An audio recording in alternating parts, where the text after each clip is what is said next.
Thank you very much, Mr. Marzunisham. I'd like to open the floor now for the Q&A session. I would like to remind everyone to keep the questions short and simple.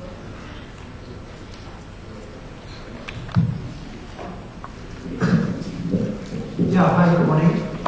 I'm Wong Lian, studying ACC in Southern College. I would just like to ask, if we are comparing the countries far superior than Kenya, African countries, which are ex-colonial, which were taken from British as well, okay, to gain their independence, why can't we compare to Singapore?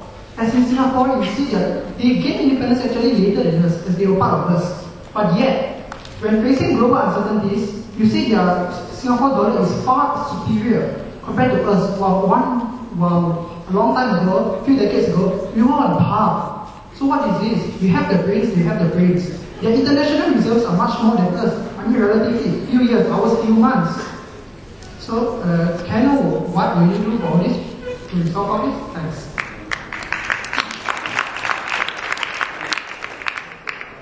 My question is going to be a simple one. I know that the Bank Negara is under great pressure to raise interest rates, but considering that this is pretty much a commodity-led inflation, would it be prudent to use our contractual monetary policy, or would it just lead to some, a recession without actually solving the underlying problem of the raising commodity prices? So that's it. Thank you very much. I would just like to remind the person who will be asking questions to introduce yourself and institution where you're from. Okay, good morning, ladies and gentlemen. Okay, my name is Andrew Lee Hoshan. I'm undergoing the Accountancy and Economics degree program. Okay, well, just now someone mentioned about Singapore as well. Well, my thing is, our country, Asian Malaysia is a very good country. We are so resourceful. Why we always lag behind compared to the Singapore country? And why the thing is we have the smart people as well here. We got tree, we got timbers, we got oil. And why Bank Negara is not doing anything? I mean, doing something but not efficient enough to help the country, to grow the country. Even my economics lecturer is keep commenting the country every day. Thank you. Thank you very much. Mr. Marzunisham, another question?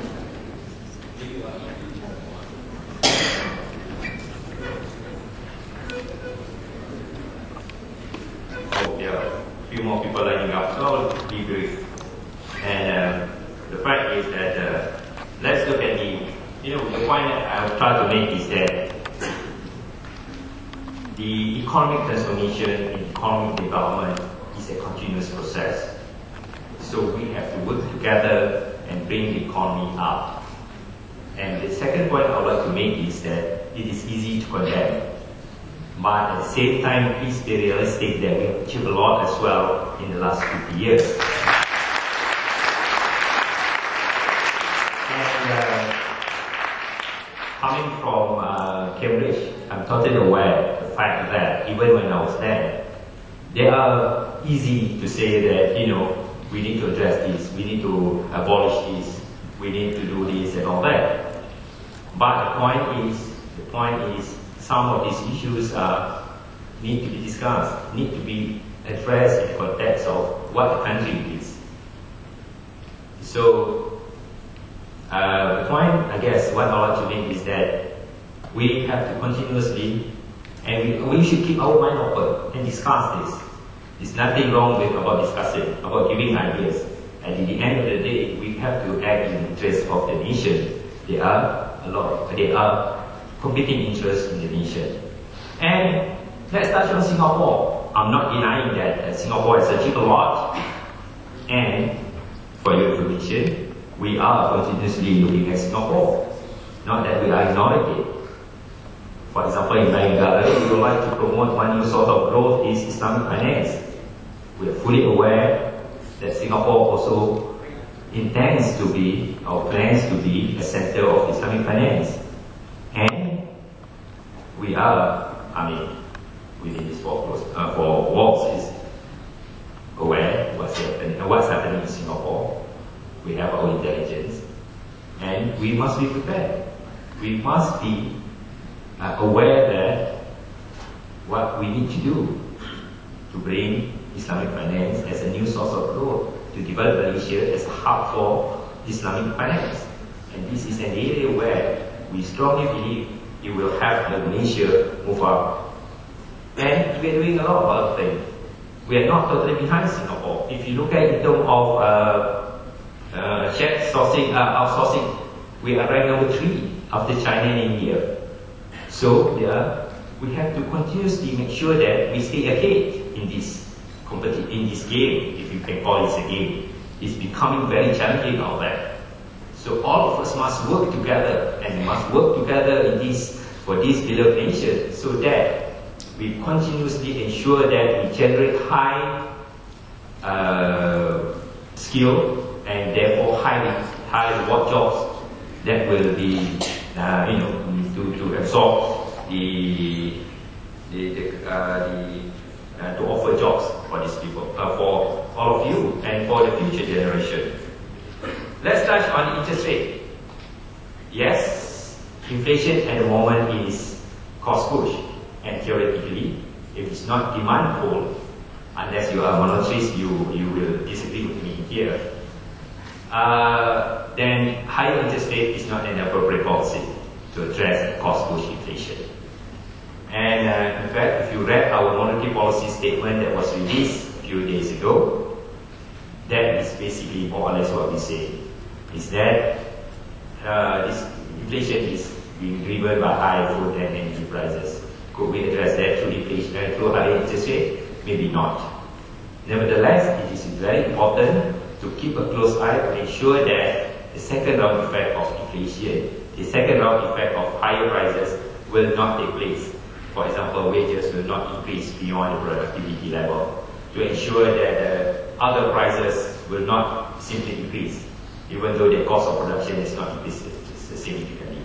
So that is the key, to ensure that the second round effect arising from will not arise from this cost push inflation. And because if once you have a second round effect takes place, then monetary policy action may be necessary to ensure that inflation will not be entrenched in the economy. Okay, I'll take more questions from here. Lady on the right. Okay, Bismillahirrahmanirrahim. Assalamualaikum and good morning. My name is Muhammad Arif from KYUM. Okay, my question is, as an economist, what do you think about the proposal of Dr. Sulaiman Ibrahim to reduce fuel price? Because accidentally, after the debate, we can see in Singapore in the past 20 days, the fuel price has reduced 5 times based on Singapore News Agency. That's all. Thanks.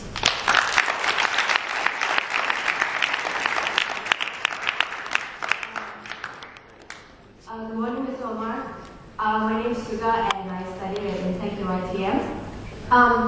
So the OPR wasn't raised, and whilst you've addressed the question of inflation, other regional banks have raised their interest rates.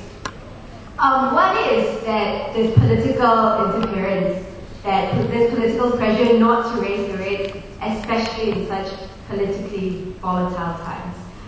So my question is, it's not a trick question, but I genuinely like to know what are the structures currently in place to prevent the trial of political calculation over economic logic in Negara.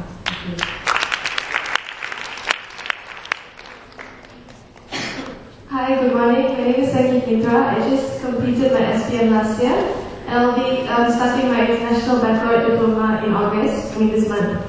Well, my question is, our nation being a net exporter of oil, the recent hike in oil prices has been really drastic, and everyone feels it. Now, I would like to listen to your comments on whether the factors contributing to this extreme hike in oil prices, is it really because the global economy is down, or is it because there's a mismanagement in resources? Thank you.